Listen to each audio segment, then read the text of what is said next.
Buenos días, hermanos. Dios les bendiga. Vamos a continuar con nuestra serie en la carta a los romanos. Bien, hoy nos toca el pasaje de Romanos capítulo 2, verso 17 al 29. Dice así la palabra de nuestro buen Dios.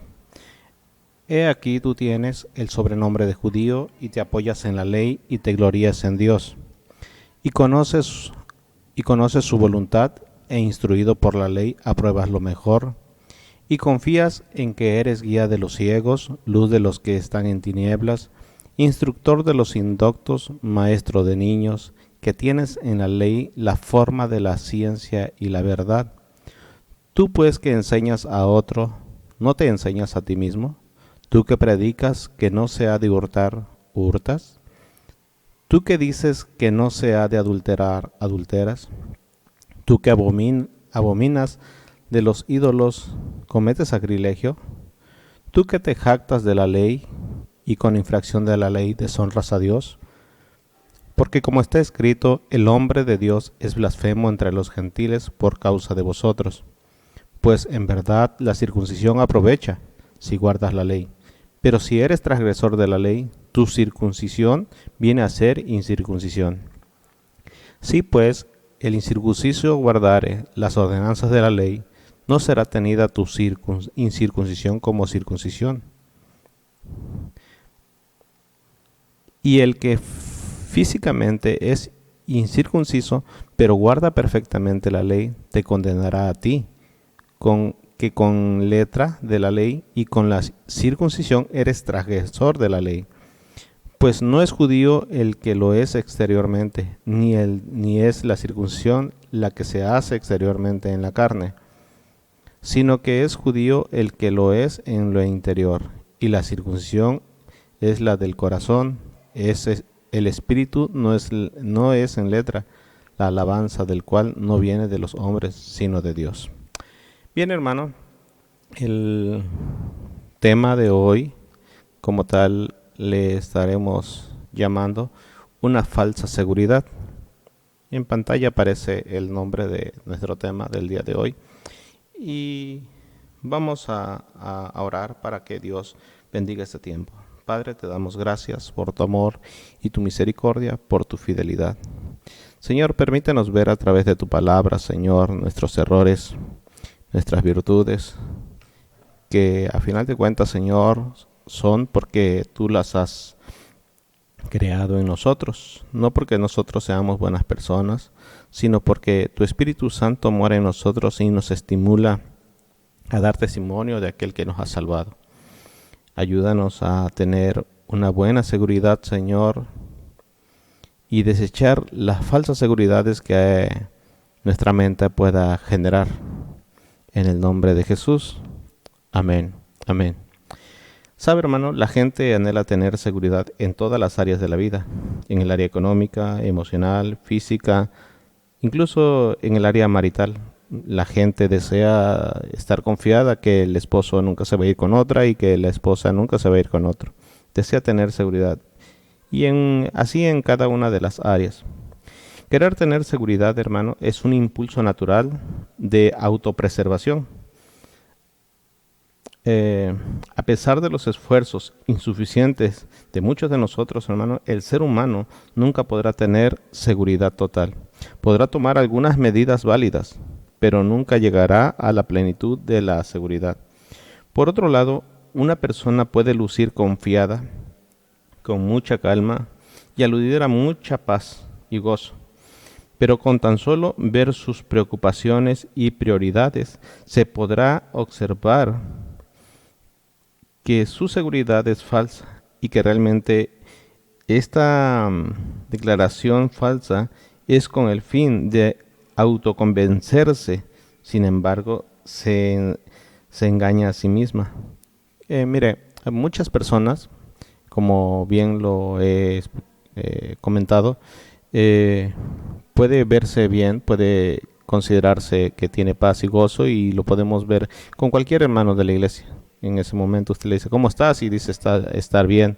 Pero con la manera en que se comporta, la manera en que vive, la manera en que surgen sus preocupaciones por la enfermedad, por la cuestión financiera, por el COVID, por un sinfín de situaciones que vienen a su vida. Y ver cómo reacciona ante esas situaciones, podemos ver que realmente ni tiene paz, ni tiene gozo y ni tiene seguridad. Está tan insegura como cualquier otra persona que no tiene a Cristo en su corazón. Amén. Una persona puede tomar las medidas válidas para poder tener un seguro de vida para el retiro, pero siempre vivirá con la incertidumbre de que si muere se lo darán o no se lo darán a su esposa o a sus hijos o qué sé yo. Bien, por eso es que hoy vamos a hablar de una falsa seguridad, hermano. ¿Qué es lo que produce una falsa seguridad? Bueno, Pablo, hermano, ya ha declarado en los pasajes anteriores que hemos estado examinando semana tras semana, que sin importar si las personas les han hablado o no, si lo hayan leído o no lo hayan leído, si lo hayan comprendido o no lo hayan comprendido, todos los hombres, aun las personas más malas, conocen algo acerca de las cosas invisibles de Dios, su eterno poder y su deidad, como lo mencionábamos en Romanos 1, 18 al 21. Todas las personas judías o gentiles por igual tienen el testimonio en sus corazones, hermano, y en su conciencia, por el cual están en capacidad de discernir básicamente entre el bien y el mal, como lo vimos en el capítulo 2, en el verso 14 al 15 y aún el 16 de la semana pasada. Y todas las personas saben hasta cierto punto que quienes no viven a la altura de los estándares de la justicia de Dios son dignos de muerte, como lo dice Pablo en Romanos 1:32. Bueno, todos estos pasajes, hermanos, de alguna u otra manera ya los hemos estado tocando en las exposiciones pasadas. Si hay alguien que está sintonizando esta predicación y que no ha escuchado las anteriores, les animamos a que se den una vuelta por la página por el canal de YouTube en IDP Almolonga para que pueda ver las exposiciones anteriores y pueda ponerse dentro de contexto y pueda comprender de lo que estamos hablando. La mayoría tiene el temor, hermano, constante de que Dios va a juzgar su pecado, que un día tendrá que rendirle cuentas por la manera en cómo ha vivido. Y la Biblia dice que todos, sin excepción, vivirán o morirán una sola vez. Hebreos 9:27 dice que, como está escrito, que el hombre muera solo una vez y después el juicio. Por otro lado, hay personas, como bien lo hemos mencionado anteriormente, que tienen una falsa seguridad de que Dios pasará por alto su manera de vivir, o al menos eso esperan. Pero la palabra es clara, que todo hombre es inexcusable, como lo mencionamos al inicio de la exposición del capítulo 2, ¿verdad? Si recordamos esa parte, ¿verdad? Oh hombre, eres inexcusable. Todas las personas, ninguna puede aludir a falta de conocimiento. También Pablo nos enseñaba que su corazón está entenebrecido, que se ha hecho necio en el capítulo 1, verso 21 al 22, que no alcanzan a comprender que Dios ha abandonado los ha abandonado a su propio razonamiento en el capítulo 1, 24, 26 y 28. La gente espera por instinto que de una u otra forma puedan escapar de ese juicio, hermano, al que todos de alguna manera nos enfrentaremos si no vivimos de acuerdo a los estándares que Dios establece.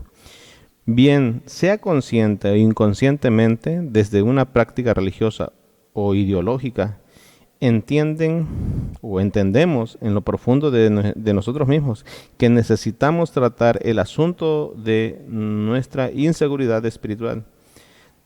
Estas personas desean tener la seguridad de que no serán castigados por sus males.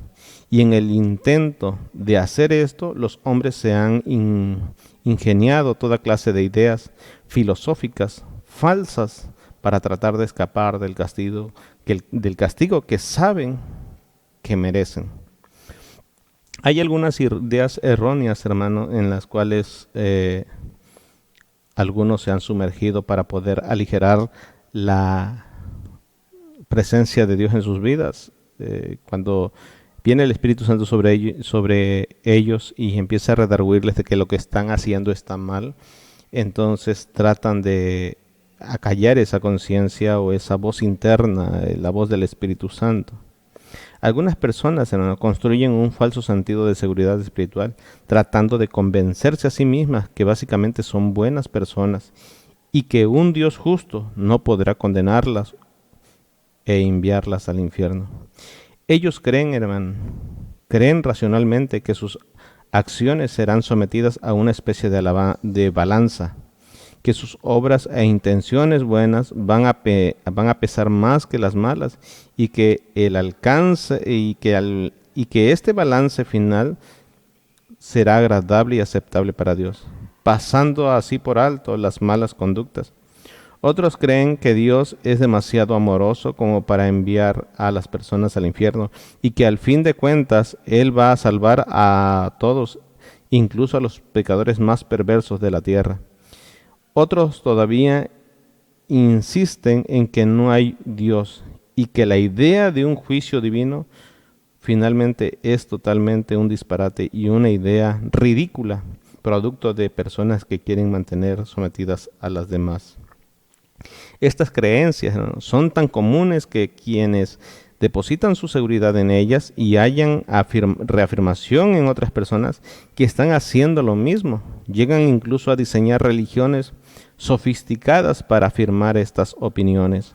Muchas personas pueden tacharme de cruel e insensible o religioso, probablemente, por exponer a la luz pública estas ideas de seguridad falsa. De la misma manera, hermano, en que le avisaríamos a una familia que duerme en la planta alta de su casa, sin darse cuenta que su casa arde en la parte de abajo, y desesperadamente haríamos todo lo posible por despertarlos y ayudarlos a salir de su casa para que escaparan de morir quemados. De esa misma manera, hermano, necesitamos sentir que hay un sentido de urgencia por declararle las verdades bíblicas y que están a punto de ser perdidos a todos aquellos que no han rendido sus corazones a Jesucristo. No podemos tener temor, hermano, de que nos vayan a rechazar. Es como tener temor y no avisarle a esa familia que está a punto de morir en las llamas del fuego. Es mucho más importante, hermano, la vida espiritual de aquellas personas que no conocen a Cristo que la vida natural de una persona que está a punto de morir. Es imposible ofrecer mayor bondad a una persona que la de mostrarle el camino de la salvación. Pero antes de que pueda tener motivaciones para ser salvas, es obvio que debe tener el convencimiento del por qué debe ser salva. Y es eminente que sepa que está perdida.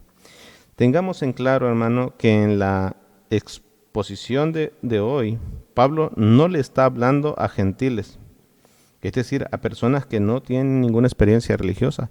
En el tema de hoy, hermano, específicamente, Pablo le habla a personas que ya han tenido una experiencia religiosa, una experiencia espiritual. Es decir, personas que tienen conocimiento de la palabra de Dios, de su poder y de su divinidad.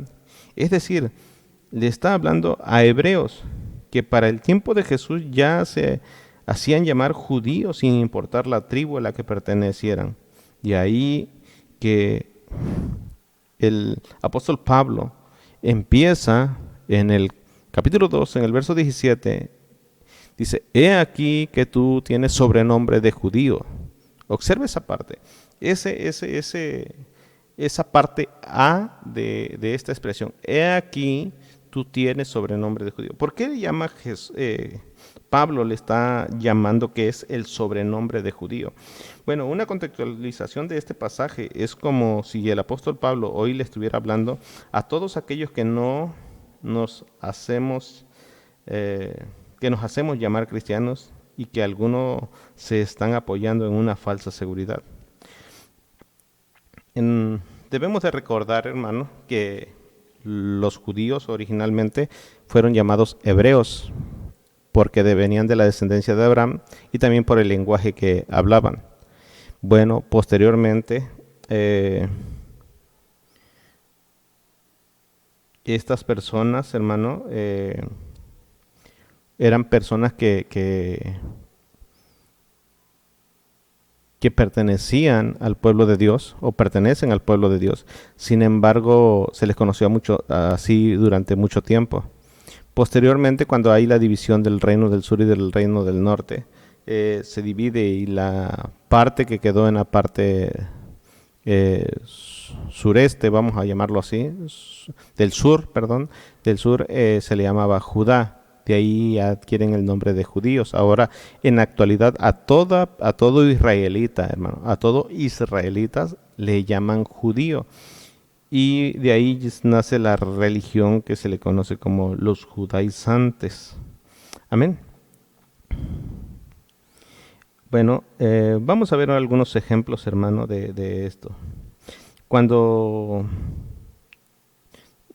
Pablo habla directamente a estas personas que han tenido una experiencia religiosa, a los hebreos, a los judíos que estaban en Roma, lo hace con la intención de declararles que si se apoyaban en una verdad falsa, estaban perdidos, estaban errados. Entonces la idea era compartirles el evangelio también a ellos. De la misma manera, hermano, en que hoy nosotros representamos al pueblo de Dios, es como si Pablo estuviera hablando a la iglesia en este tiempo. Y recordemos que Juan también, Juan el Bautista, como precursor de Jesucristo, hermano, predicó un serio mensaje de arrepentimiento de pecado y se lo predicó a judíos. En Mateo capítulo 3, en el verso 2 dice, y diciendo, la predicación de Juan Bautista, y diciendo, arrepentíos porque el reino de los cielos se ha acercado. Observe que por un lado, este mensaje fue dirigido a una cultura que había recibido una manera oral la palabra de Dios. No era ignorante, no eran ajenos a los milagros o a su palabra. Por otro lado, estaban los maestros e intérpretes de la ley, los cuales fueron confrontados por el mismo mensaje debido a que su estilo de vida parecía espiritual, pero carecía de evidencias por la falta de arrepentimiento. Y lo podemos ver en el verso 7 al 10. Dice, al ver él que muchos de los fariseos y de los saduceos venían a su bautismo, les decía, generación de víboras, ¿quién os enseñó a huir de la ira venidera? Haced pues frutos dignos de arrepentimiento. Y no os penséis decir dentro de vosotros mismos, a Abraham tenemos por padre, porque yo os digo que Dios puede levantar hijos de Abraham aún de estas piedras. Y ya tiene el hacha, y ya también el hacha está puesta a la raíz de los árboles. Por tanto, todo árbol que no da buen fruto es cortado y echado al fuego. Era evidente, hermano, que Juan estaba confrontando directamente a una cultura que se creía espiritualmente bien, espiritualmente estable, espiritualmente que se consideraban como quien dice cristianos en el día de hoy, ¿verdad? Bueno, ahora bien, Jesús también empezó su ministerio predicando el mismo mensaje. Ahí en Mateo capítulo 4, en el verso 17, Jesús dice, desde entonces comenzó Jesús a predicar y a decir, arrepentíos porque el reino de los cielos se ha acercado. Observen que era el mismo mensaje que predicaba Juan el Bautista y el que predicaba Jesús. Era el mismo mensaje. El hecho de que los dos primeros predicadores del Nuevo Testamento hayan empezado con el mismo mensaje del arrepentimiento a esos mismos grupos de personas nos quiere decir que estas personas tenían una falsa espiritualidad y por lo tal su seguridad estaba depositada sobre sí mismos, centrada en la ejecución visible o externa de lo que ellos creían que eran espirituales. El Sermón del Monte, hermano, ahí en el capítulo 5, ¿verdad?, de Mateo, mire cómo lo concluye. Este sermón que Jesús da, lo concluye así en el verso 48. Dice, sed pues vosotros perfectos, como vuestro Padre que está en los cielos es perfecto. ¿Verdad? Jesús concluye así, poniendo en claro de forma inerrable que la justicia de los hombres, las actitudes, las buenas obras, las relaciones, las profesiones de fe, las oraciones, los ayunos, las ceremonias y la generosidad de los hombres nunca podrán alcanzar la medida del estándar de la santidad perfecta, conforme a la cual Dios nos hace responsables.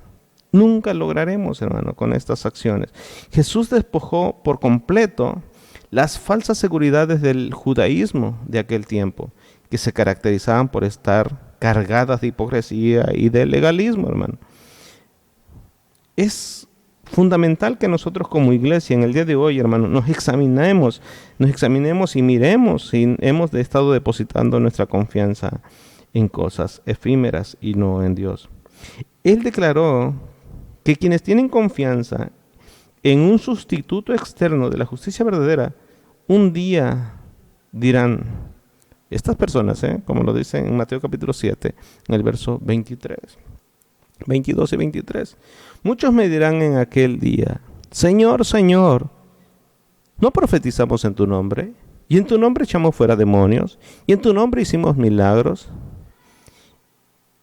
Pero a tales discípulos falsos Jesús les dirá, nunca os conocí, apartaos de mí, hacedores de maldad. Observe que Jesús no los va a reconocer, hermano, no los reconocerá, aunque hubieran hecho milagros, señales, prodigios en su nombre, pareciendo que realmente eran personas espirituales, mas sin embargo Jesús no los reconocerá. De hecho les dice, apartaos de mí, hacedores de maldad. La persona que edifica su casa religiosamente sobre cualquier fundamento ingeniado por ella misma, con toda seguridad, hermano, verá que es arrastrado por completo por la llegada impetuosa de la tormenta del juicio de Dios, como lo estaremos viendo en el verso 26 y 27 de este mismo capítulo que estamos examinando. Tras mostrar con el juicio moral y el gentil moral serán traídos. Sí, Pablo está tratando de poner que tanto el judío moral como el gentil moral serán traídos por igual ante el gran tribunal de Dios al final de los tiempos y que no cuentan con base alguna para el bienestar y seguridad propio. Pablo se enfoca ahora de manera exclusiva en los judíos, el pueblo del pacto de Dios.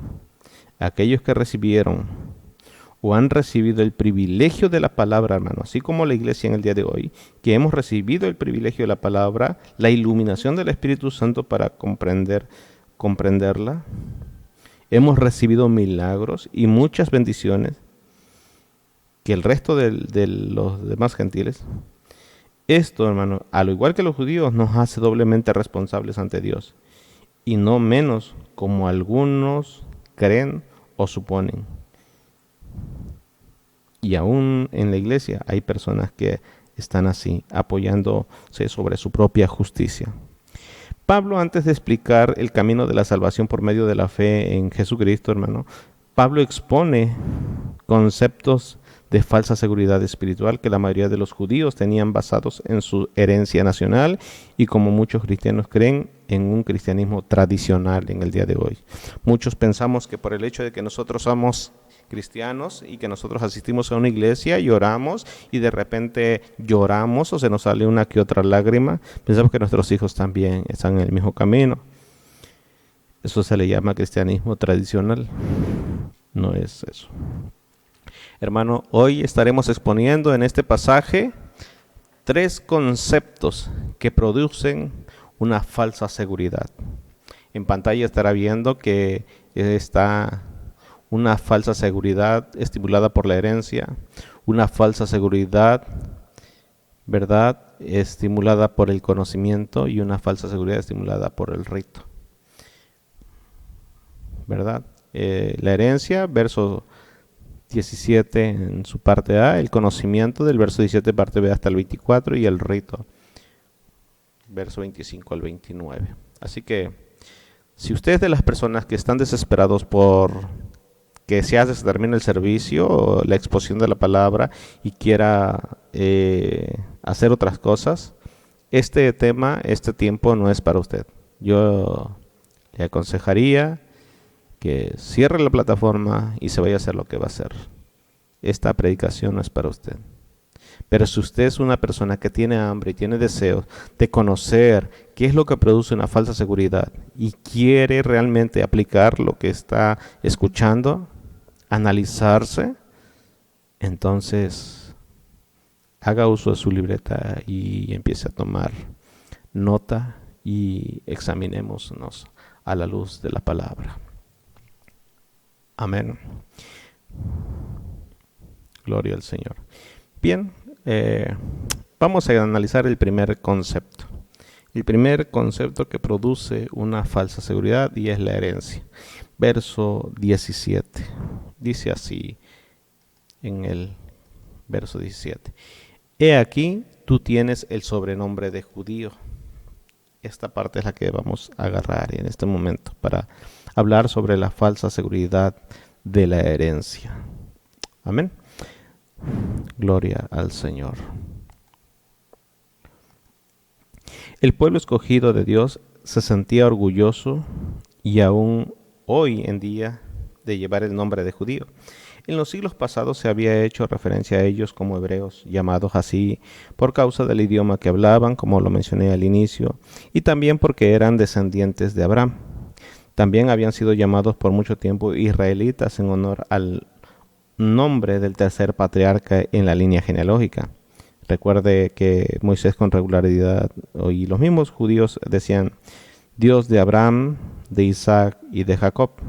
Bueno, recordemos que Jacob le fue cambiado el nombre a Israel. Por eso es que también habían sido llamados por mucho tiempo israelitas en nombre a esa línea genealógica.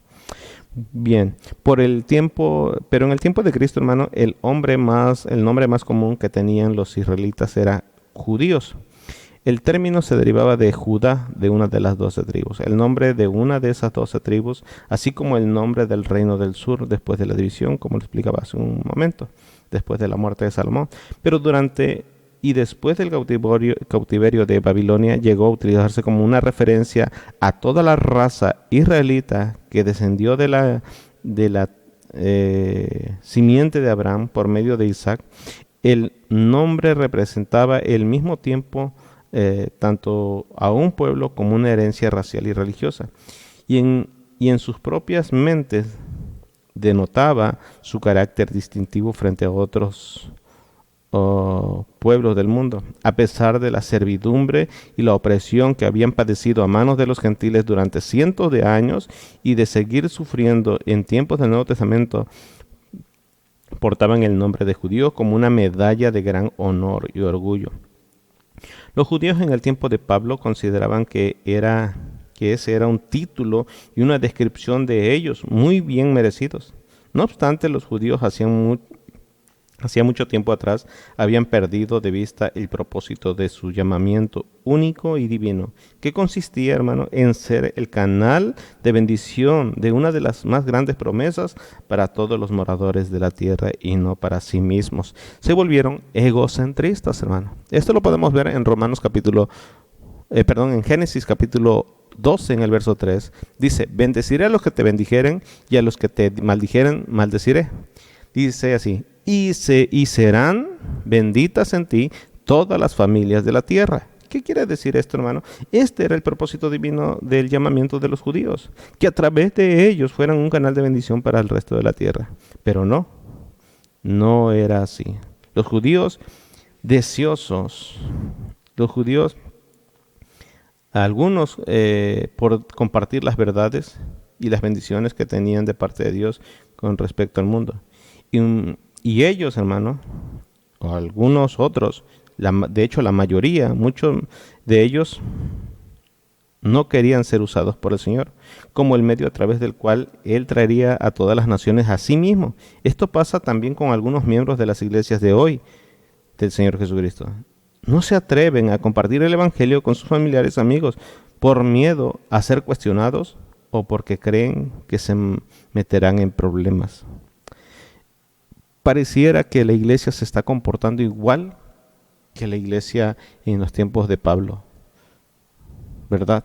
A veces nos jactamos y nos sentimos arrogantemente bendecidos por Dios y no queremos compartir el Evangelio. Miremos lo que pensaba Jonás. Observe Jonás. Dice, y oró a Jehová. ¿Quién oró a Jehová? Jonás oró a Jehová.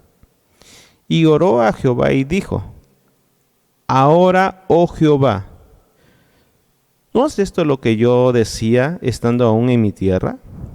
Por eso me apresuré a huir a Tarsis, porque sabía yo que tú eres Dios clemente y piadoso, tardo en enojarte y grande en misericordia, y que te arrepientes del mal.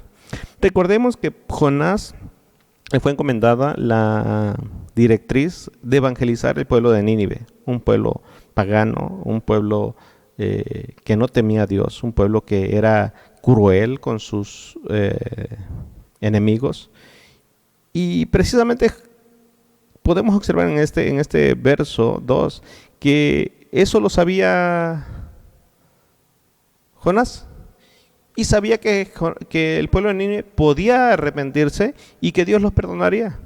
Y Jonás, a lo que vemos en este pasaje, podemos observar que realmente Jonás no estaba de acuerdo con que ellos se arrepintieran y se volvieran a Dios.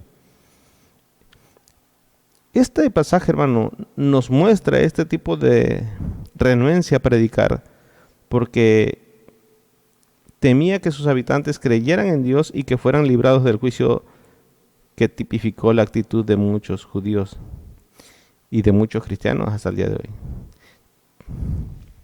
En lugar de ver esas verdades y bendiciones divinas como el depósito que un Dios de gracia y perdón había confiado en sus manos, la vieron como un derecho por mérito propio. Ellos creían que habían sido bendecidos, especialmente no a causa de la gracia de Dios, sino debido a su propia bondad. Se sentían superiores y orgullosos con el derecho propio de ser llamados judíos. En lugar de gloriarse en su gran Dios y en la gracia que les había sido revelado a ellos, se jactaban de su propia supuesta grandeza que los hacía merecedores de esa revelación.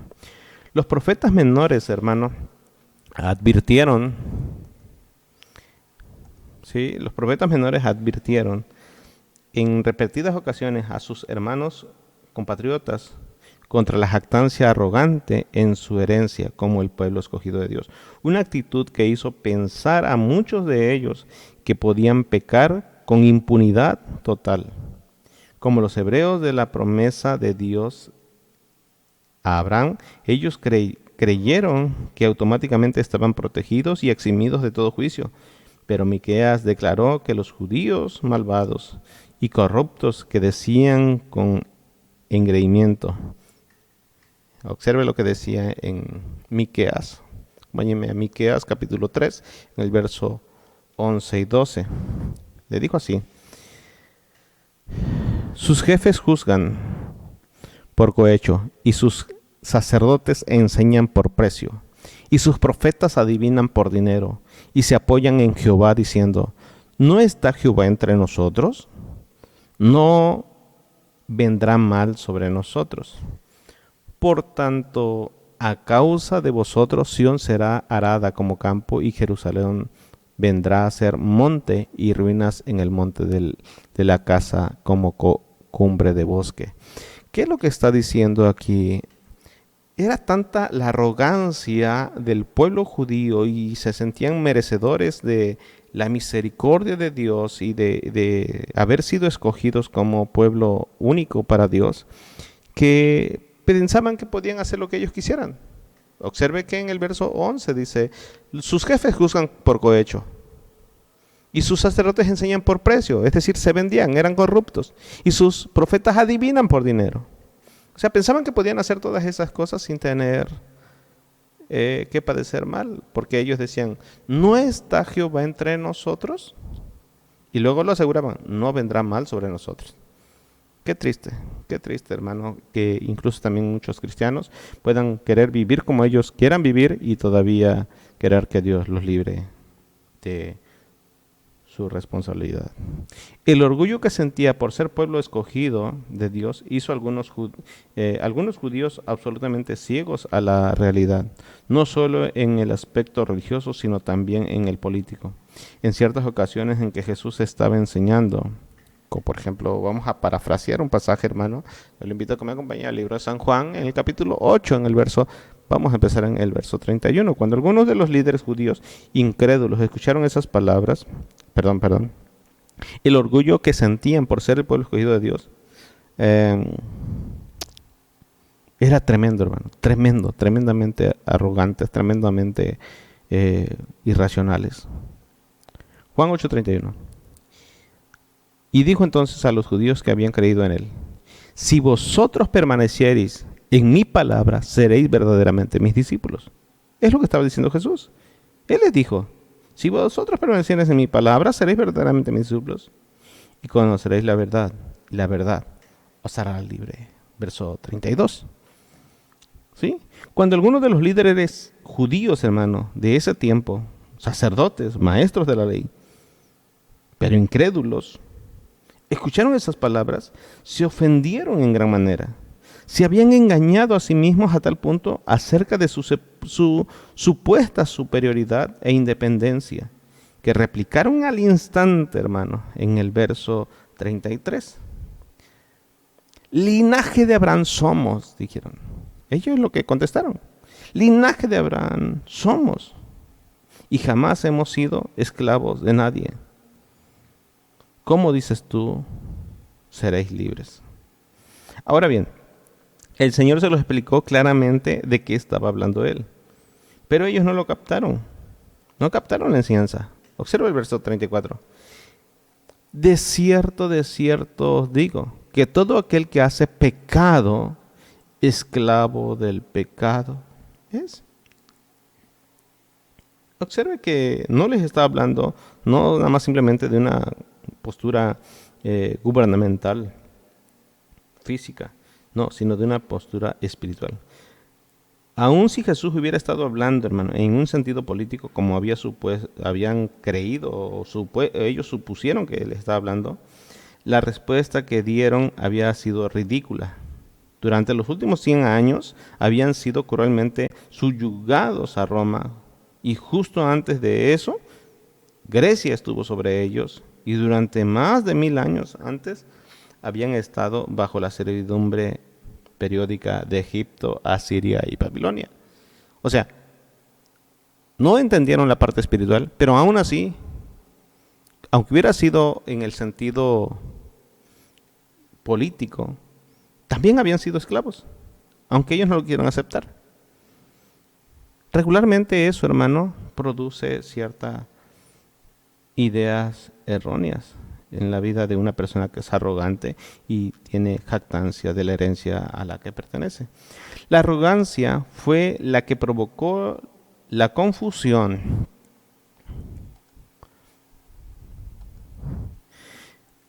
de los líderes judíos. Era en el campo espiritual lo que Jesús les estaba hablando. Los descendientes físicos de Abraham no hacían de los judíos su verdadera descendencia espiritual. ¿Sí? Observemos ahí mismo en Juan, en el capítulo verso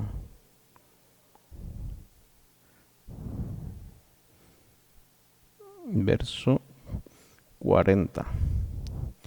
Pero ahora procuráis matarme a mí, hombre, que os he hablado la verdad, la cual he oído de Dios. ¿No hizo esto Abraham? Dice.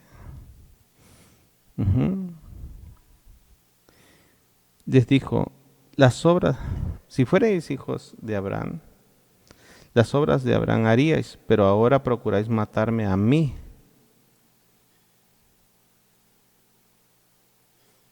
A ver, en el verso 42, Jesús entonces les dijo: si vuestro Padre fuese Dios, ciertamente me amaréis, porque yo os digo, he salido y he venido, pero pues no he venido de mí mismo, sino de aquel que me envió.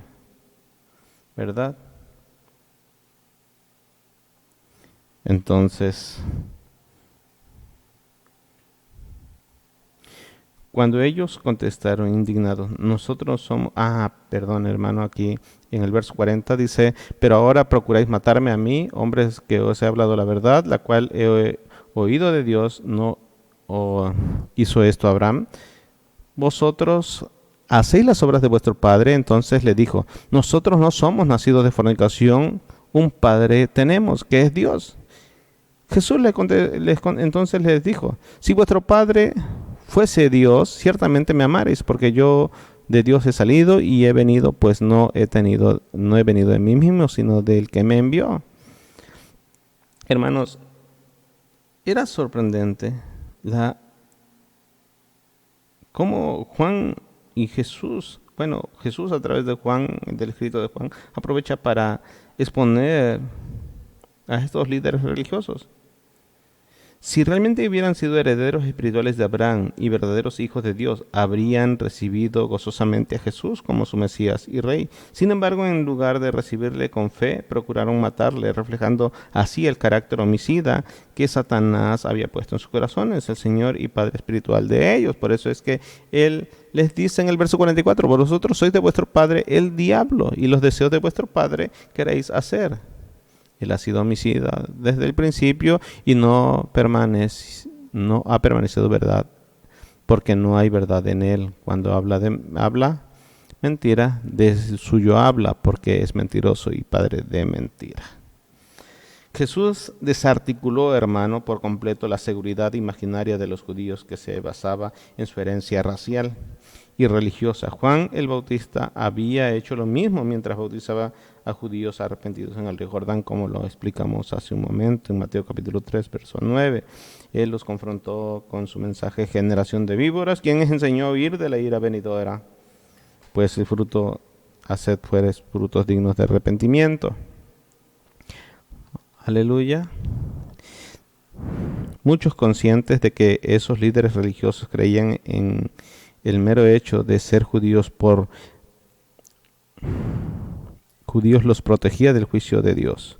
Juan añadió, y no penséis dentro de sí que de vosotros mismos a Abraham tenemos por padre. Aleluya. Quiero que observemos de una manera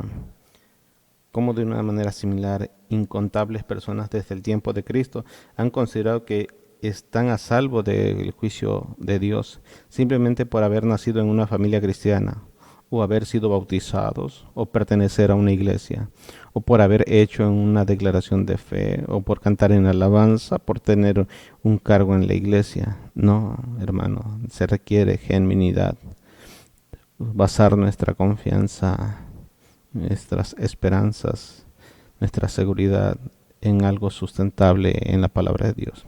Algunas personas se consideran cristianas prácticamente que por defecto.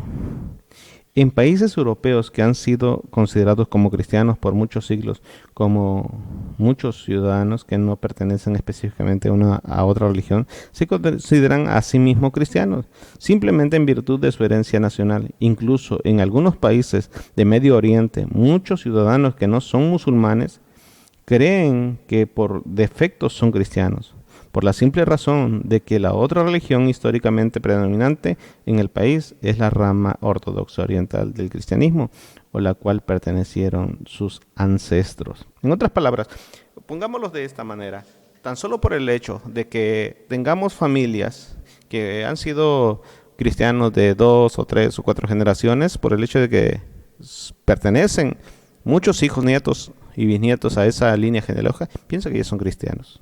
No es así.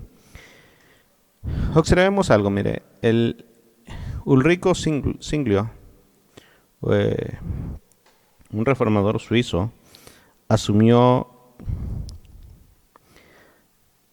la postura que si un hijo de creyente moría en su infancia, quedaba dentro del pacto cristiano. En otras palabras, ese niño se salvaba. Sin embargo, él no creía que los hijos de los incrédulos se salvaban si morían durante la infancia. Con una falsa idea teológica que no era típica de su pensamiento. La pregunta es, ¿cuál era la razón? El hijo de creyente se salvaba por el hecho de ser hijo de un cristiano. Esa era su explicación. John Owen, hermano, un teólogo puritano muy de renombre, con muchos escritos muy buenos teológicos, creía que la salvación de infantes podía transmitirse hasta 2 generaciones, de un abuelo a un nieto, pasando algunas veces por alto la generación intermedia. Uno se pregunta, ¿cómo es posible que los padres de en medio, siendo ellos mismos hijos de creyentes, pudieran no ser salvos? Bueno, esta era la idea de John Owen. La Iglesia Católica, hermano, romana, cree que el bautismo de infantes en efecto confiere la salvación. Como un escritor católico ha dicho, la fe que le falta al infante es reemplazada por la fe de la Iglesia. No hay peor herejía que eso, hermano. Algunas denominaciones protestantes, aunque niegan que el bautismo de infantes tenga en sí mismo poder para salvar, no obstante sostienen que el ritual tiene el beneficio espiritual directo para el niño. Martín Lutero, por ejemplo, creía que por medio de este sacramento Dios otorgaba milagrosamente fe salvadora al infante, quien es en sí mismo incapaz de creer. Otros ven el bautismo de infantes como una confirmación de la salvación del niño en virtud de haber nacido en una familia cristiana y por tanto en el nuevo pacto de Jesucristo. Ahora veamos algo, hermano. Sin embargo, de acuerdo a las Escrituras, una persona que es criada en un hogar cristiano y enseñada en un ambiente puramente espiritual, no se salva gracias a esa herencia, por muy valiosa que sea. Tampoco el bautismo o cualquier otro rito cristiano en sí mismo posee o concede alguna bendición espiritual. Aparte de la fe verdadera ejercida por la persona que lo recibe, ningún ritual o ceremonia tiene valor espiritual en ningún sentido. El bautismo es un sacramento y sin fe se convierte en un sacrilegio. Tales ideas acerca de la transparencia de la salvación por pacto y sobre la eficiencia espiritual del bautismo no son más que extensiones de la clase de mentalidad que generó la creencia judía, como en los tiempos del Nuevo Testamento, de que una persona se salvaba simplemente por el hecho de ser descendiente circuncidado de Abraham por el linaje de Isaac. Y usted ve, es la misma. De la misma manera en que ellos creían que se salvaban simplemente por el hecho de ser de la herencia del pacto, muchos cristianos creen que se salvan por el hecho de ser hijos de cristianos. Dios nos ayude, hermano. Vamos a ver nuestro segundo concepto que produce una falsa seguridad, y es el conocimiento. ¿Sí? Amén. Bueno, vamos a ver esta parte. La segunda falsa seguridad religiosa que Pablo menciona en el conocimiento de la ley, que este contexto correspondía a los que ahora conocemos como todo el Antiguo Testamento. Esta ley abarca todo el conjunto de la revelación de Dios hasta ese tiempo. Su revelación acerca de su pacto, sus bendiciones, sus maldiciones, sus advertencias, sus promesas, sus ritos, sus ceremonias, sus estándares morales, así como su enseñanza acerca de Él mismo y sobre el hombre y el plan de la redención. Así es, ese es el contexto en el que nos vamos a centrar. La relación al conocimiento que los judíos tienen de esa revelación divina, hermano. El apóstol Pablo menciona 4 aspectos en este contexto. 4 aspectos. ¿Sí?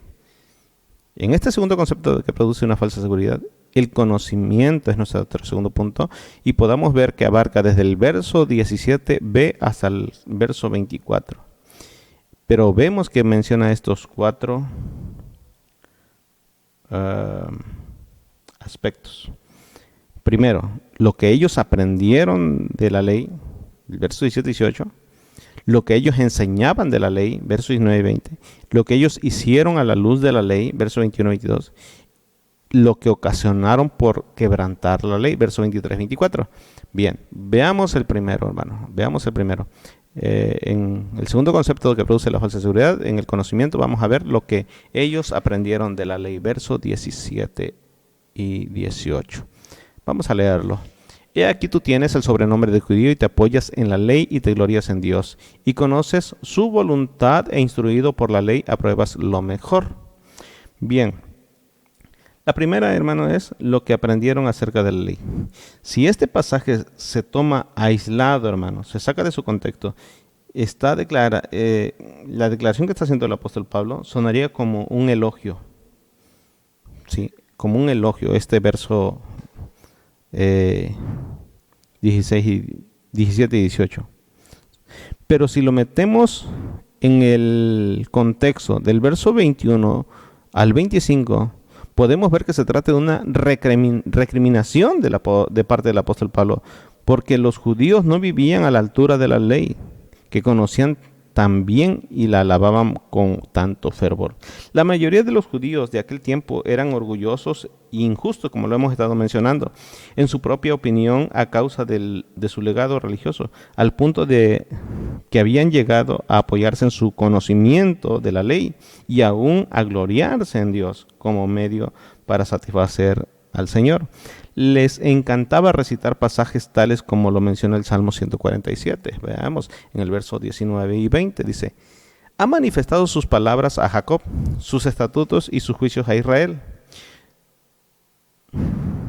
No ha hecho así con ninguna otra de las naciones, y en cuanto a sus juicios, no los conocieron. Aleluya. A ellos les fascinaba recitar este tipo de versos, hermano, donde ellos se sentían elogiados y bendecidos porque habían sido escogidos.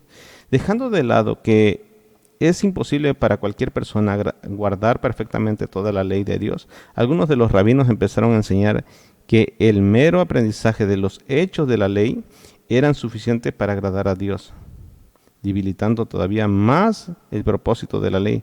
Algunos enseñaban que tan solo con tener físicamente escrita la ley en sus rollos, en su palabra escrita, era suficiente para tal efecto.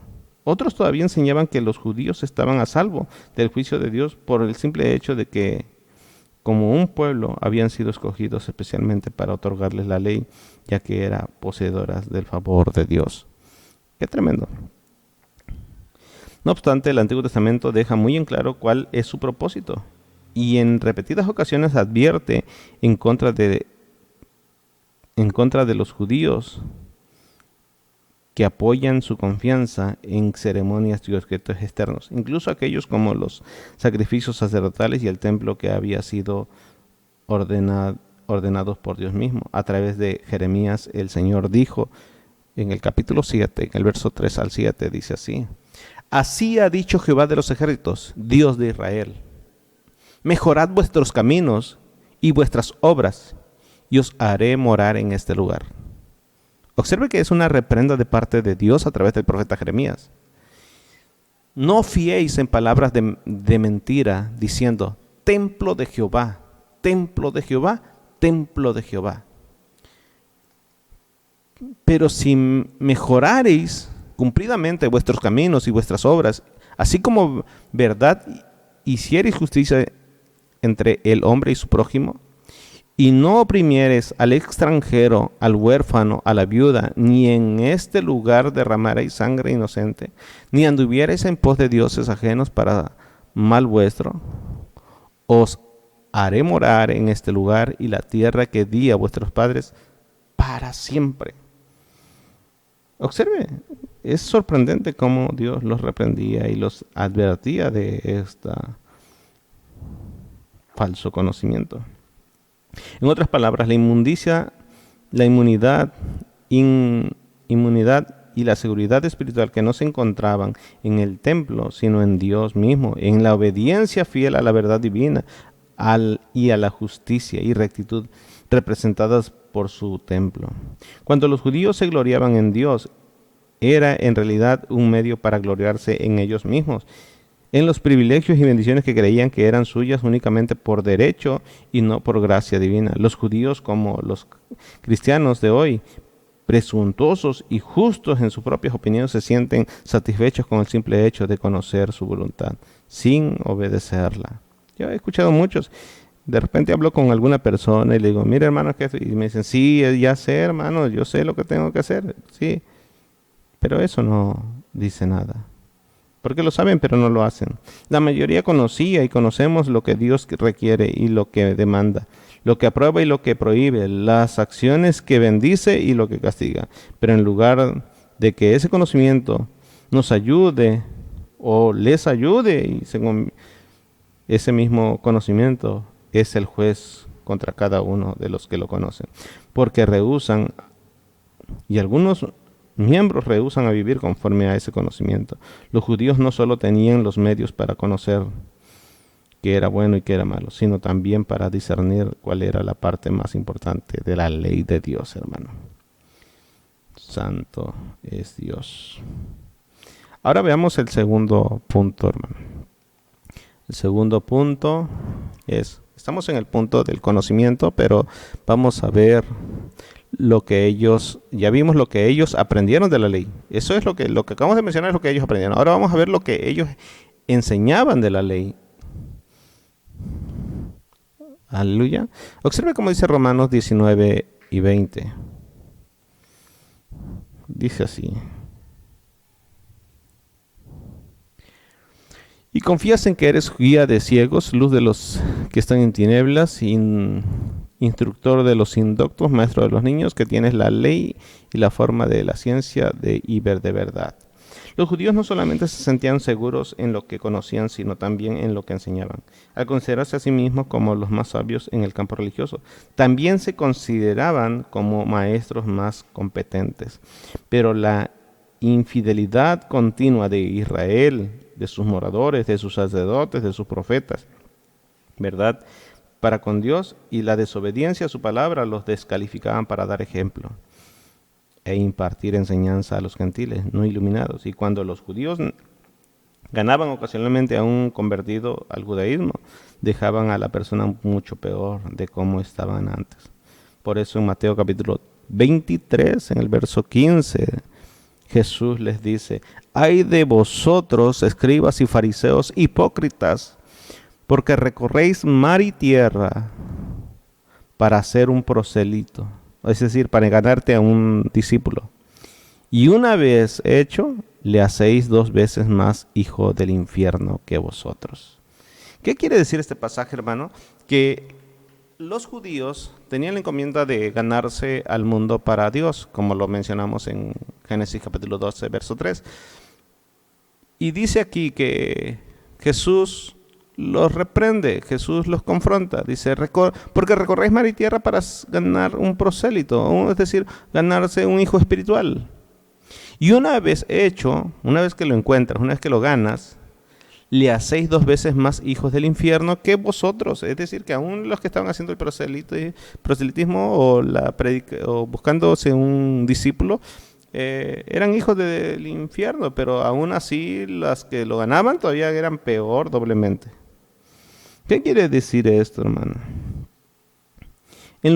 ¿Por qué Jesús los reprende? ¿Por qué Jesús les dice así? Bueno, la respuesta es sencilla, porque lejos de enseñarles a esos nuevos discípulos a confiar en Dios, los abrumaban con todo lo que tenía que ver con la religión y la tradición.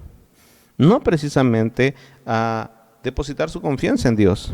Ahora bien, Pablo menciona 4 áreas específicas en las que muchos judíos se consideraban a sí mismos maestros con superioridad en estos 2 versículos, en el 19 y 20. Primera, Pablo dijo en primer lugar, observemos en Romanos 2:19. Dice, confías en que eres guía de ciegos. Hasta ahí, hasta esa coma. Esto es lo que menciona primero Pablo. Los judíos en general y los escribas fariseos en particular se consideraban como mentores superiores de la comunidad en cuestiones morales y espirituales. Se veían a sí mismos como guías espirituales de sus hermanos judíos indoctos.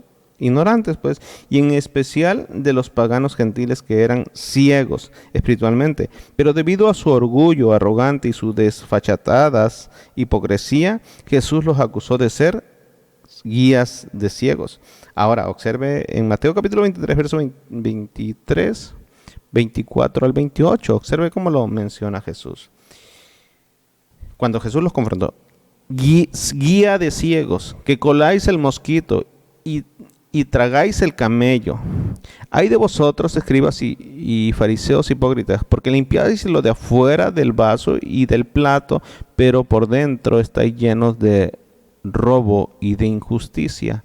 Fariseos ciegos, limpiad primero lo de adentro del vaso y del plato, para que también lo de afuera sea limpio.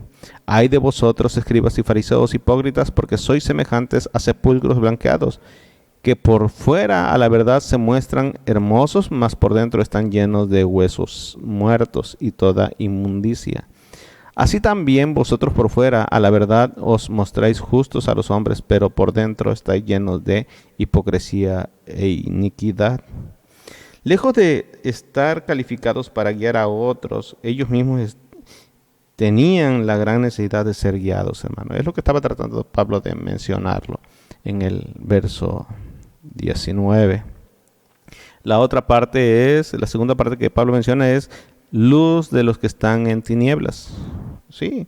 Pablo señala que la mayoría de los judíos se consideran a sí mismos luz de los que están en tinieblas. En realidad ese era precisamente el papel que Dios le había propuesto a Israel, el plan divino de su funcionalidad en el mundo. Él había llamado a su pueblo a fin de convertirse en una luz espiritual para los gentiles, de acuerdo a lo que dice Isaías capítulo 42, hermano, en el verso 6. Obsérvelo como lo dice: yo Jehová te he llamado en justicia y te sostendré por la mano, te guardaré y te pondré por pacto al pueblo, por luz a las naciones.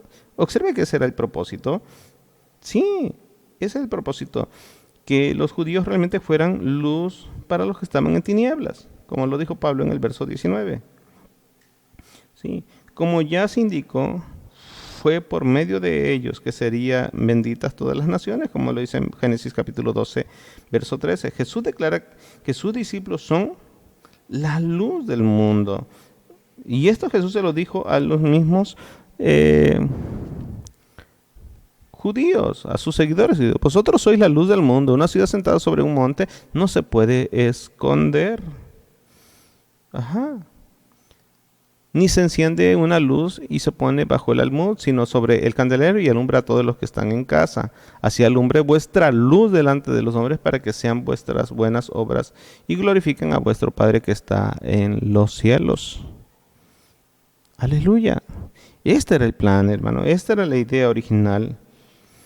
El tercer punto que Pablo menciona es el judío en su propia, el que es justo en su propia opinión. Se enorgullece de ser un instructor de los indoctos, como lo menciona más adelante. Veamos aquí. En Romanos 2, verso 20. Instructor de los indoctos, maestro de niños. Ahora bien, estos dos puntos, he aquí otra vez el enfoque básico en los gentiles, a quienes la mayoría de los judíos consideran indoctos o ignorantes en el área de la religión. Incluso a los más sabios de ellos también los consideran ignorantes. Sí, o sea, había una tremenda jactancia, por eso Pablo es que les menciona. El cuarto, el judío justo en su propia opinión se considera maestro de niños. La expresión alude a la enseñanza de los niños muy pequeños, en ese caso niños dentro de la fe judía. Recordemos que todos los niños, por regular, ellos tenían que escoger un maestro con el que mejor que ellos se podían ubicar, y eran llevados ahí, y esos judíos, estos maestros, estos rabinos les servían como maestros. Así era la posición en esos tiempos. Bien, veamos el tercer punto, el tercer punto, o la tercera área del conocimiento. Ya vimos lo que ellos aprendieron de la ley, lo que enseñaban de la ley, y ahora lo que hicieron a la luz de la ley, ¿sí? el tercer punto. Bueno, en el verso 21, Romanos 2:21. Tú pues que enseñas a otro, no te enseñas a ti mismo. Observe. Antes, hermano, en este tercer punto, la tercera área de seguridad falsa se relaciona con lo que la mayoría de los judíos hacían en respuesta a la ley que afirmaban conocer y enseñar. Pablo insiste aquí en su comprensión y enseñanza. No solamente estaban muy alejadas de la ley de Dios, sino que ellos mismos la desobedecían aun cuando enseñaban a la verdad, lo hacían con hipocresía. Pablo nos muestra aquí que los falsos maestros enseñan la verdad para sus propios fines egoístas y perversos, poniendo al descubierto 3 áreas de hipocresía. Las vamos a ver. 3 áreas de hipocresía. ¿Cuáles son estas 3 áreas de hipocresía? Bueno, vamos a verla. Aquí te lo voy a poner en pantalla para si quiere tomar nota. Primera, el área de hipocresía tiene que ver con la coherencia. El área de la segunda área de hipocresía tiene que ver con la sexualidad y la tercera área de hipocresía tiene que ver con el sacrilegio. Bien, vamos a ver la área de la coherencia, área de hipocresía de la coherencia. Volvamos a Romanos 2 para poder entrar en tema. Pues que enseñas a otros, no te enseñas a ti mismo. Tú, pues que enseñas a otro, no te enseñas a ti mismo. Hasta ahí nada más. En términos teológicos, la predicación de aquellos judíos refleja cierta ortodoxa, doctrina correcta, pero su vida no refleja una práctica correcta. Se asemejan a los jueces corruptos cuyas vidas están en contradicción directa a las leyes que han jurado defender y reforzar. Debido a que tienen una mayor responsabilidad, atraen sobre sí mismos un mayor castigo al quebrantar esas leyes. El salmista hizo esta seria advertencia a los hombres impíos que presumen de enseñar en el nombre de Dios. En el Salmo 50, verso 16 al 20 dice: pero al malo Dios dijo: ¿qué tienes tú que hablar de mis leyes y que tomar mi pacto en tu boca? Observe cómo lo expresa. Pues tú aborreces la corrección y echas tu espada a tus espaldas mis palabras. Si veáis al ladrón, tú correríais con él, y con los adúlteros era tu parte. Tu boca mentías al mal, en mal, y tu lengua componía engaño. Tomabas asiento y hablabas contra tu hermano, contra el hijo de tu madre ponías infamia. Es inaudito, hermano, inconcebible que un cristiano, un pastor, un ministro, un obispo, alguien que predica de integridad y santidad y se sorprenda comprando huachicol, comprando películas piratas o música con derechos de autor, o manipulando los sentimientos de las personas para lograr un beneficio. Se nos olvida que la palabra que predicamos es la misma que nos ha de juzgar, como lo dice Santiago claramente en el capítulo 3, en el verso 1. Hermanos míos, no os hagáis maestro muchos de vosotros, sabiendo que recibiremos mayor condenación. Es decir, hermano, la misma palabra que predicamos es la misma palabra que nos ha de señalar. Así como los maestros malos recriminados por el salmista, el judío hipócrita del tiempo de Pablo acostumbraba a enseñar a otros las verdades de la palabra de Dios, pero no se enseñaban a sí mismos y estaría mucho menos dispuesto a obedecer esas verdades en sus propias vidas. La actitud de esos hombres fue tipificada por los escribas y fariseos, de quienes Jesús dijo: dicen y no hacen. Hermanos, muchos de nuestros hermanos cristianos, parece ser que son cristianos, pero no viven conforme a la vida cristiana. Muchos de nuestros pastores, muchos de nuestros obispos, muchos de nuestros líderes se encuentran viviendo sin coherencia. Sin coherencia, hermano. Dicen, pero no hacen. Ese es el área de la hipocresía. La segunda área de la hipocresía, hermano, es la sexualidad.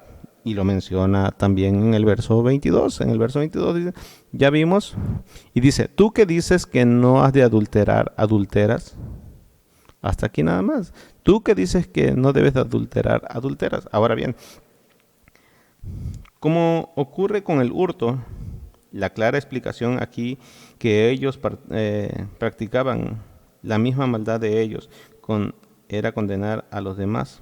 Muchos hombres judíos trataban de sacar partido de las ordenanzas mosaicas contra el adulterio, divorciándose de sus esposas y casándose con otra mujer a la que se sintieran más atraídos. Pero Jesús aclaró que el divorcio y un nuevo matrimonio por cualquier razón que no fuera la infidelidad sexual resultaría un adulterio, como si no hubiera habido divorcio en absoluto. En Mateo capítulo 5, verso 32, un tema que tenemos ahí en el canal, también lo puede ver usted, que habla un poco más sobre eso.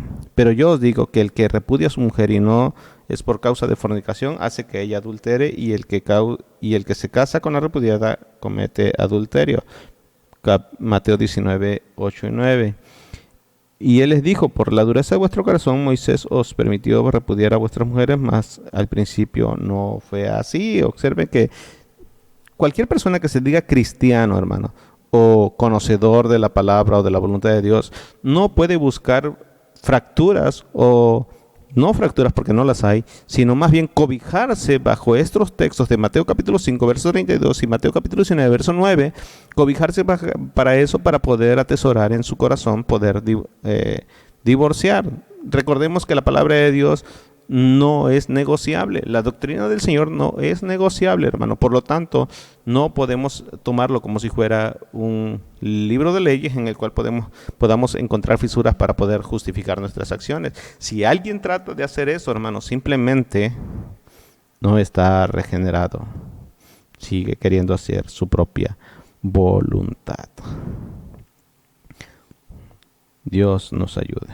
El tercer punto, hermano, que Pablo, la tercera área de hipocresía es el sacrilegio. El sacrilegio, hermano. Esto tiene que ver, hermano, dice en el verso 22. ¿Sí? Tú que dices que no adulteras, ya vimos esa parte. Tú que abominas de ídolos y cometes sacrilegio. Le está hablando a esa parte de los judíos. Ahora veamos bien. Aunque Israel había caído en la idolatría de forma repentina durante el periodo de la monarquía, desde el exilio de Babilonia los judíos habían dejado de practicar esa maldad en una medida significativa. Durante las ocupaciones griegas y romanas después de su regreso de Babilonia, los judíos habían desarrollado un fuerte sentido de abominación frente a cualquier cosa que aludiera o se semejara a la idolatría, puesto que algunos césares habían declarado a sí mismos como dioses. Los judíos aborrecían y trataban de no tomar ninguna moneda de eso, porque la moneda romana tenía la imagen del César inscrita en ellas. Bueno, el sacrilegio del que se habla aquí hace referencia al hecho de que algunos judíos robaban cosas de sus propios templos en Jerusalén. Sí, no todos lo consideraban como santo. Algunos no tenían cierto respeto hacia lo santo, hacia lo consagrado a Dios. Como se indicó antes, ellos robaban a Dios con frecuencia al quedarse con una parte de sus diezmos y ofrendas, como lo mencionaban los profetas menores. De acuerdo con el historiador, como lo dice Malaquías, ¿verdad? Ahora bien, el historiador judío Josefo, algunos judíos también hurtaban del templo de las maneras más engañosas. Por ejemplo, había personas que estaban en un alto rango dentro del templo, estos judíos, ¿verdad? Eran sacerdotes, eran escribas, eran fariseos, tenían un cargo dentro del templo.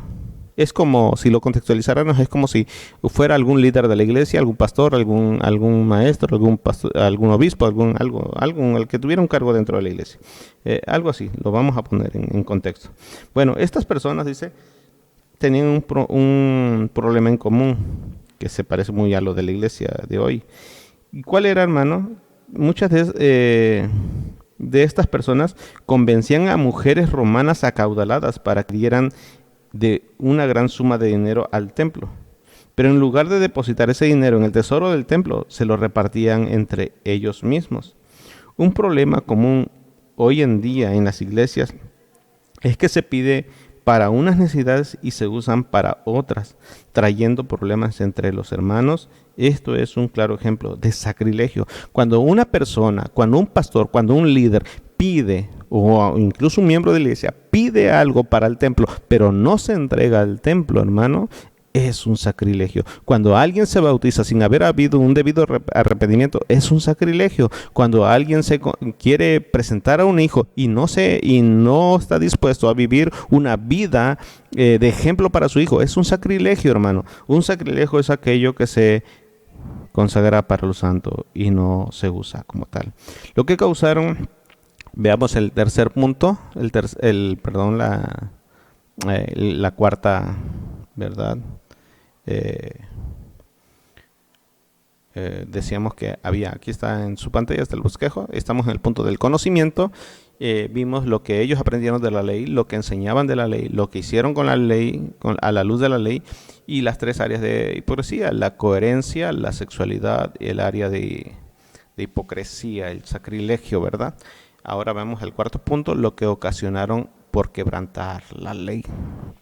Bien, vamos al verso Romanos 2, versos 23 y 24. Dice: tú que te jactas de la ley, con infracción de la ley la deshonras a Dios.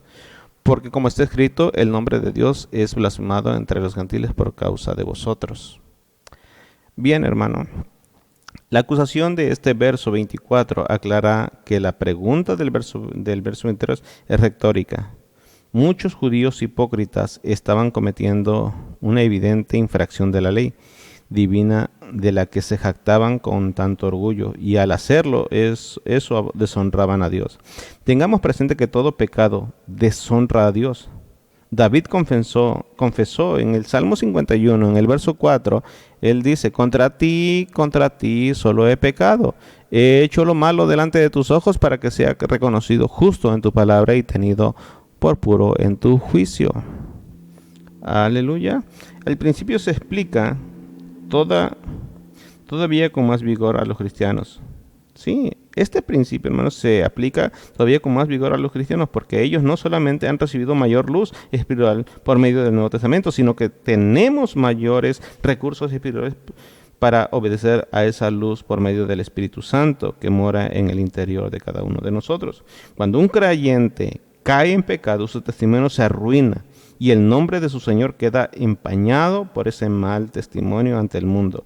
Los que afirman ser cristianos, pero viven en pecado de manera consciente y persistente en dichas acciones, dan muestra de que llevan el nombre de Cristo en vano. Y puesto que no hay diferencia entre el estándar de vida del cristiano y del mundo, el nombre del Señor es blasfemado, hermano. Santo es Dios. Observe lo que dice Dios a través del profeta Ezequiel en el capítulo 36, en el verso 17. Hijo de hombre, mientras la casa de Israel moraba en su tierra, la contaminaron con sus caminos y con sus obras. Como inmundicia de menstruosa fue su camino delante de mí. Y derramé mi ira sobre ellos por la sangre que derramaron sobre la tierra, porque con sus ídolos la contaminaron. Les esparcí por las naciones y fueron dispersados por las tierras conforme a sus caminos y conforme a sus obras les juzgué. Y cuando llegaron a las naciones a donde fueron, profanaron mi santo nombre, diciendo ellos: estos son pueblo de Jehová, y de la tierra de él han salido. Observe, es tremendamente, hermanos, que nosotros digamos ser cristianos y que andemos caminando mal. Estos hombres que eran judíos, dice, ¿cómo? ¿Son pueblo de Jehová? ¿Y cómo es que han salido de la tierra donde ellos dicen que han sido bendecidos y que Dios les dio fluir leche y miel? Cuando los que se conocen como cristianos pecan abiertamente y son expuestos a la luz pública, hermano, como llenos de pecado en su vida privada, es entendible que el mundo trate de ridiculizarlos. También Dios y su palabra son expuestos como mentira. El incrédulo no tiene razón alguna para arrepentirse de sus pecados y acudir a Dios para ser salvo. Cuando ve que las personas que dicen ser cristianos profesan ser creyentes cometiendo los mismos pecados o incluso aún peores, ¿qué deseo puede tener un inconverso de quererse acercar a Dios? Si ve que Dios disciplina a sus hijos por pecados iguales a los que cometen los demás. Por otro lado, cuando Dios opta por abstenerse de escarmentar a su pueblo, el mundo puede llegar a la conclusión de que hay un gran beneficio de mantener la santidad de su Creador. Sin embargo, cuando el creyente acepta que Dios lo está disciplinando, es una manera de demostrar que Dios es santo, amoroso y justo, y que es fiel a su palabra. Proverbios 3:12, el Padre. Porque Jehová al que ama castiga, como el Padre al Hijo, a quien quiere. Pero si el creyente busca justificar su aflicción, culpando a quien sea, de manera que el nombre de Dios es blasfemado, por la simple razón de generar un mal concepto y una imagen denigrada del carácter de Dios. Aleluya, hermano. Es tremendo como nosotros mismos hacemos quedar mal a Dios. El tercer concepto que produce una falsa seguridad, hermano, es el rito.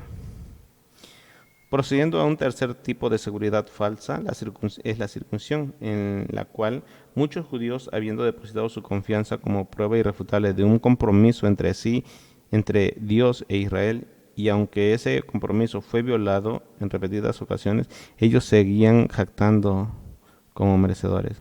Pablo clarifica el significado verdadero de este rito. Dios había instituido la circuncisión como una marca de su pacto con Abraham y de sus descendientes, declarando que de edad de 8 años sería circuncidado todo varón de entre vosotros por vuestras generaciones. Esto está en Génesis capítulo 17, verso 10 al 12. Pero siglos más tarde, cuando por alguna razón Moisés dejó de circuncidar a uno de sus hijos, su esposa Séfora realizó el rito por sí misma, protegiendo así a Moisés de la ira del Señor. Dios es santo. La circuncisión aprovecha, como lo dice Romanos.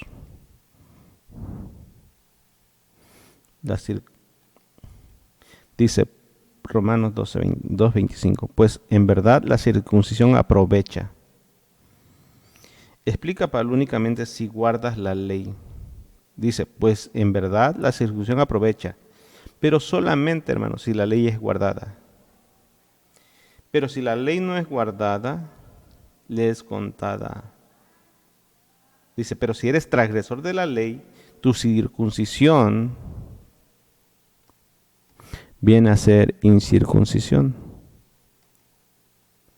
Pues si pues el incircunciso, es decir, el que no es creyente, el que no es judío, el que es gentil, pero teme a Dios, guarda las ordenanzas de la ley, dice, no será tenida su incircuncisión como circuncisión. Es decir, en otras palabras, aunque él no sea circuncidado, pero obedece a la ley, entonces él es circuncidado de corazón. Y el que físicamente es incircunciso, es decir, que no está circuncidado, pero guarda perfectamente la ley, te condena a ti. En otras palabras, si hay personas, hermano, se lo voy a contextualizar un poco. Si hay personas que no son cristianas, que no asisten a una iglesia, pero guardan la voluntad de Dios, ellos nos señalan a nosotros. Ellos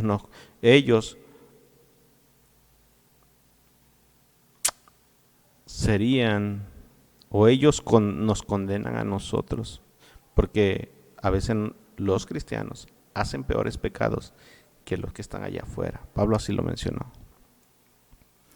Dice, el que el que físicamente es incircunciso, pero guarda perfectamente la ley, te condenará a ti, que con toda la letra de la ley y con la circuncisión eres transgresor de la ley.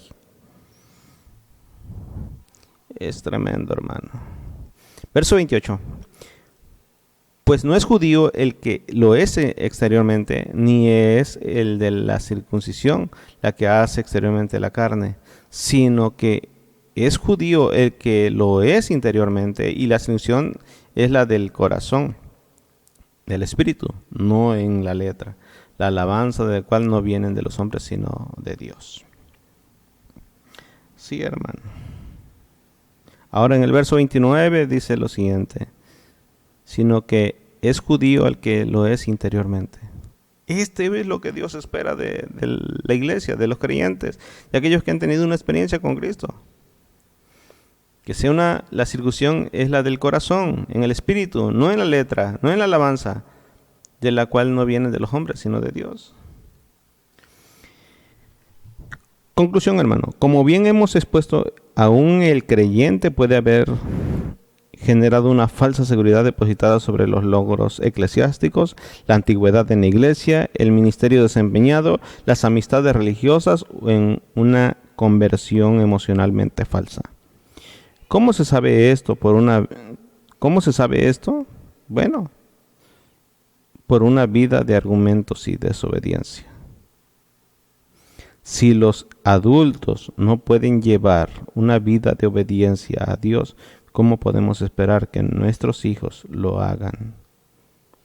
El hecho de que nuestros hijos no se atrevan abiertamente a hacer cosas indebidas, eso no quiere decir que realmente estén convertidos. Muchas veces son más por no hacen nuestros hijos, muchas veces no lo hacen nuestros hijos, más por temor a nosotros que por temor a Dios. Cuando un creyente se siente sumamente atraído por el pecado, lo más seguro es que tenga una falsa conversión. Por muchos años se ha mal comprendido el evangelio, hermano. Y esta es la razón por la cual muchos cristianos se encuentran como en una especie de montaña rusa, la cual tiene 4 etapas. Primera etapa, tienen momentos en los que están arriba y se sienten espiritualmente bien. Ese es cuando el carrito de la montaña rusa va arriba. Se sienten espiritualmente bien. La segunda etapa es cuando están en el descenso. No se dan cuenta que han agarrado una pendiente y han empezado a menguar al poner otras prioridades en su vida. La tercera etapa es cuando están abajo. Son atraídos por las circunstancias, por pecados, por tendencias y se sienten señalados, que los critican o que no los comprenden y espiritualmente están mal y le empiezan a echar la culpa a cualquier otra cosa menos a sus hábitos. La cuarta etapa es cuando toman el camino de regreso hacia la cima y se encuentran motivados con ganas de comerse el mundo entero. El problema de estas personas es que siempre están así, subiendo y bajando toda la vida. Nunca llegan a madurar espiritualmente. Y tristemente caen en una falsa seguridad espiritual. Hermano, que me has seguido hasta este momento, que has estado al pendiente de esta exposición, es necesario que comprendamos, que analicemos en qué estamos poniendo nuestra seguridad. No nada más de labios para afuera, no nada más con el entendimiento, no exterior, sino del corazón. Si tú tienes una falsa seguridad, es porque le estás apoyando en cualquier otra cosa, hermano, que no sea Dios. Estos últimos meses, hermano, me he dado cuenta que yo como pastor, hermano, le decía yo a mi esposa hace unos días que entre más leo esta carta a los romanos, hermano, más indigno me siento de ser su pastor. Leía yo este estudio, examinaba yo este estudio, hermano, y trataba yo de contener mis lágrimas, porque somos tan sutiles para poder, hermanos, depositar nuestra confianza en nuestro razonamiento, en nuestro entendimiento, e incluso en nuestro ministerio, en nuestro servicio a Dios, más que en Él. Cuando una persona tiene una seguridad depositada sobre Él, el temor no tiene cavidad. Depositemos nuestra seguridad, nuestra confianza en Él. He escuchado a algunas personas hace unos instantes, a mediodía, hablaba yo con una persona y esa persona me dijo así, que él tenía fe de que él no se iba a contagiar de coronavirus. Y él cree que esa fe, esa confianza, le va a exentar del contagio. No, la fe no es para evitar las circunstancias. La confianza y la seguridad no es para evitar las circunstancias. Es para mantenerte firme cuando las circunstancias se haga presente. Hermano, los apóstoles sufrieron peor muerte que cualquiera creyente en la historia, pero tenían fe y esa fe los mantuvo firmes. Les dio una seguridad clara, una fe certera, pero no te engañes. Una seguridad falsa o una falsa seguridad es aquella que evita las circunstancias. Trata de evitar cualquier castigo o reprensión. Así que, ¿sobre qué estás poniendo tu seguridad? Si por algún motivo toda la información que te di no has comprendido algo, con confianza, hermano, puedes comunicarte a través de el chat o a través de algún hermano de la iglesia y conseguir el número y con gusto te apoyaré. Explicaré de una manera más detallada. Pudiera ir a tu casa y tocar el tema si bien te parece. Pero lo importante, hermano, es que tengas una verdadera seguridad. Que Dios te bendiga, hermano, y que Dios nos ayude a caminar en fe y con fe. Amén.